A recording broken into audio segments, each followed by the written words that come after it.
Então, voltando à nossa aula sobre teoria geral das provas no processo penal, eu agora vou falar sobre os momentos da prova, né?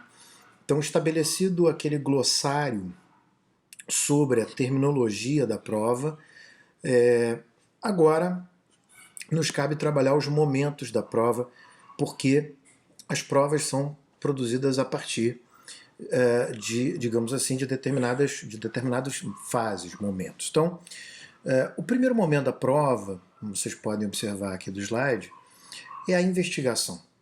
E aqui é importante esclarecer que quando a gente fala de investigação enquanto momento da prova, nós não estamos falando de investigação enquanto sinônimo da investigação preliminar. Não é, obviamente, adequado afirmar que a investigação preliminar não seja um momento de investigação, não é, da prova. Mas o que eu quero dizer é que o momento da prova chamado de investigação é o momento pelo qual as partes procuram, investigam, por isso chama investigação, procuram as fontes existentes e a partir das fontes existentes quais as informações que elas podem obter e, portanto, há uma espécie de procura pela prova. Né? Então, é claro que essa procura pela prova pode se fazer por meio do inquérito, né? Por meio do PIC, né? Do procedimento investigatório criminal, previsto lá pela resolução do Ministério Público, mas também pode se fazer de maneira informal. Não é o que ocorre, por exemplo, quando um advogado recebe o seu cliente ou a família do seu cliente e com isso conversa com ele ou com a família e questiona quem poderia testemunhar, se existem documentos que comprovam aquilo que está sendo dito. Ou seja, o advogado ele pode procurar, não é, ou investigar de que provas ele pode lançar mão, o que ele pode dispor, não é? O que ele pode usar.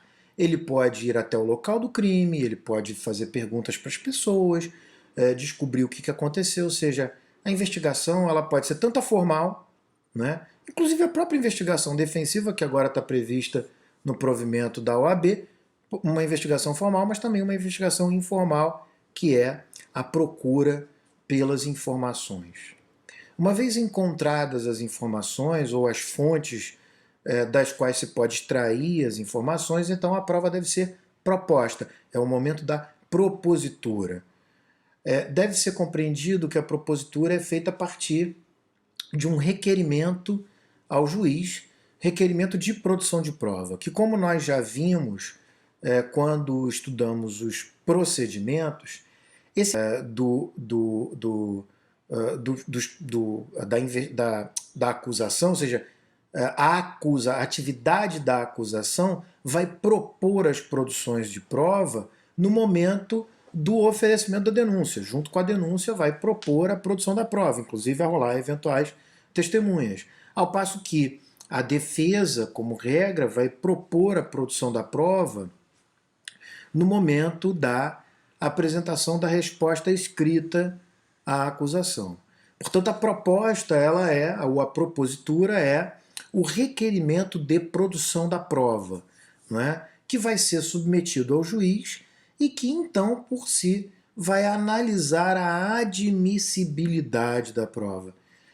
Por certo, o juiz, ele, como regra, deve admitir as provas. Se elas forem lícitas, ele deve, por regra, admitir. Mas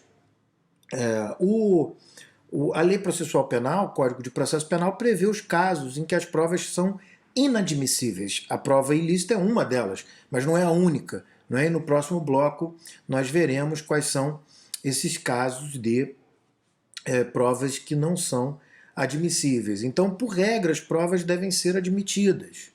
Não é?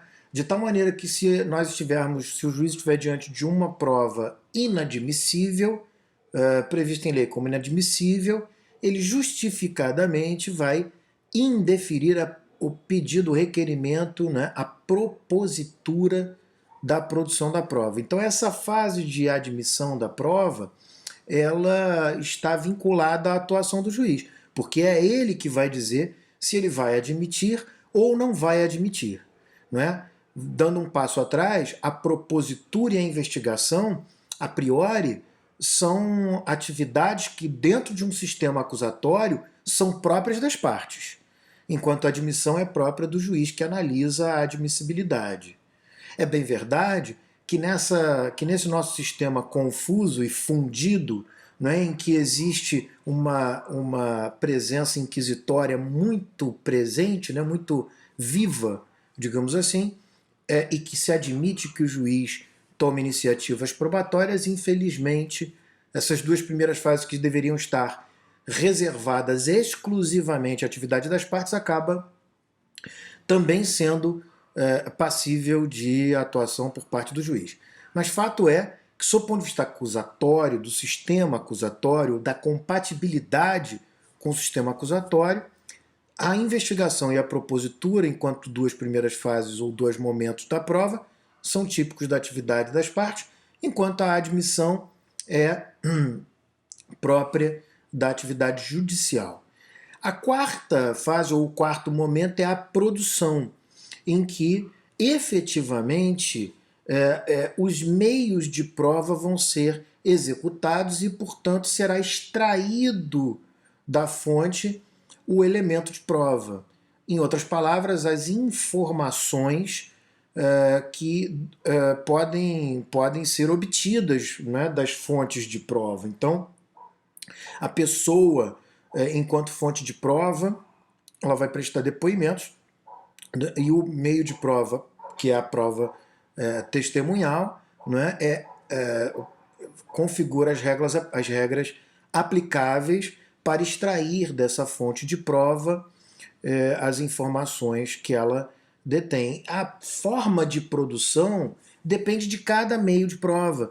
E quando nós estudarmos os meios de prova, nós vamos observar, nós vamos ver quais são os procedimentos e as regras de cada meio de prova para extrair, para produzir essa informação.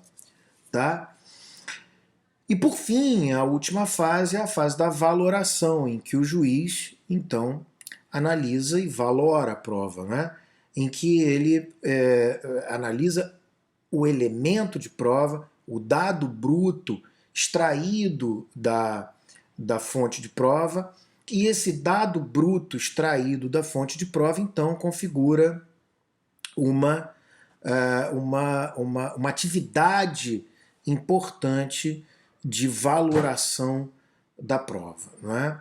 Essa valoração da prova, nós vamos ainda ver mais à frente quais são os sistemas adotados para a valoração da prova e quais são os sistemas utilizados no Brasil, ou o sistema que admite-se majoritariamente como utilizado no Brasil, a despeito de eu ter muitas críticas a esse sistema. Mas, de qualquer maneira, o que importa é que o último momento da prova é o momento da valoração pelo juiz, por meio da qual ele vai formular um juízo de valor a respeito do conteúdo das informações, chamados elementos de prova, e esse resultado da valoração, do juízo de valor sobre o conteúdo da prova, se chama resultado probatório, como nós já vimos na primeira parte da aula sobre teoria geral da prova. Então, estabelecidos quais são os 5 momentos da prova, eu vou falar